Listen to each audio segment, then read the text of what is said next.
കടന്നു പിടിച്ചവനെ നടി പരസ്യമായി തല്ലി. സ്ത്രീകളെ അനാവശ്യമായി സ്പർശിക്കുക ചിലർക്ക് ഒരുതരം അനുഭൂതിയാണ്. അത്തരക്കാരെ കൊണ്ട് നിറഞ്ഞവയാണ് നമ്മുടെ സമൂഹം. ബസ്സിലും ട്രെയിനിലും നിരത്തിലും എന്തിന് ആരാധനാലയങ്ങളിൽ വരെ ഇവരുടെ ശല്യം നിർബാധം തുടരുകയാണ്. പച്ചമലയാളത്തിൽ ഞരമ്പ് രോഗി എന്നാണ് ഇവരുടെ വിളിപ്പേര്. നാലാള് കൂടുന്നതിനിടയിൽ വെച്ച് സ്ത്രീകളെ ഉപദ്രവിക്കുകയാണ് ഇവരുടെ മുഖ്യ ഹോബി, അല്ല തൊഴിൽ എന്ന് തന്നെ വേണമെങ്കിൽ പറയാം. എന്നാൽ പലപ്പോഴും ഇത്തരക്കാർക്കെതിരെ പ്രതികരിക്കാതെ അപമാനം സഹിച്ച് മിണ്ടാതെ പോവുകയാണ് ഇവരുടെ ഉപദ്രവത്തിന് ഇരയാകുന്ന സ്ത്രീകൾ ചെയ്യുന്നത്. എന്നാൽ തന്നെ ഉപദ്രവിച്ചവനെ അതേ നാണയത്തിൽ തന്നെ മറുപടി കൊടുത്ത് സ്ത്രീകൾക്ക് തന്നെ മാതൃകയായിരിക്കുകയാണ് ഒരു ബോളിവുഡ് നടി. കഹോന പ്യാർ ഹെ എന്ന ചിത്രത്തിലൂടെ സിനിമാ രംഗത്ത് കടന്നുവന്ന അമീഷ പട്ടേലാണ് ഒരു പൂവാലിന് പണി കൊടുത്തത്.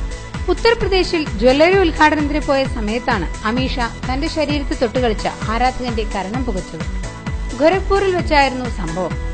ഉദ്ഘാടനത്തിന് അമീഷ എത്തിയതും ജ്വല്ലറി ഷോറൂം ആരാധകരെ കൊണ്ട് നിറഞ്ഞു. തിങ്ങി നിറഞ്ഞ ജനം ചുറ്റും കൂടിയത് മുതലെടുത്ത് ഒരു ആരാധകൻ തോണ്ടാനും തടവാനും പിടിക്കാനുമൊക്കെ തുടങ്ങിയതോടെ താരത്തിന്റെ നിയന്ത്രണം പോവുകയും നാട്ടുകാർ നോക്കി നിൽക്കെ അവനിട്ടൊന്ന് പൊട്ടിക്കുകയും ചെയ്തു. കാര്യമൽപ്പം വഷളായി പോയെങ്കിലും മഞ്ഞ സൽവാർ കമ്മീസിൽ സുന്ദരിയായി എത്തിയ അമീഷ ആരാധകരുടെ കണ്ണിന് കുളിർമയായി. വിവാഹശേഷം സിനിമയിൽ നിന്നും പിന്മാറി നിൽക്കുന്ന അമീഷ ഇപ്പോൾ സാമൂഹികവും സാംസ്കാരികവുമായ പരിപാടികളിലെ സജീവ സാന്നിധ്യമാണ്. ഓരോ പ്രധാന വാർത്തയും ഇന്ത്യ ക്ലിപ്സിലൂടെ അറിയാൻ ഞങ്ങളുടെ ഫേസ്ബുക്കിലും ട്വിറ്ററിലും അംഗമാകും.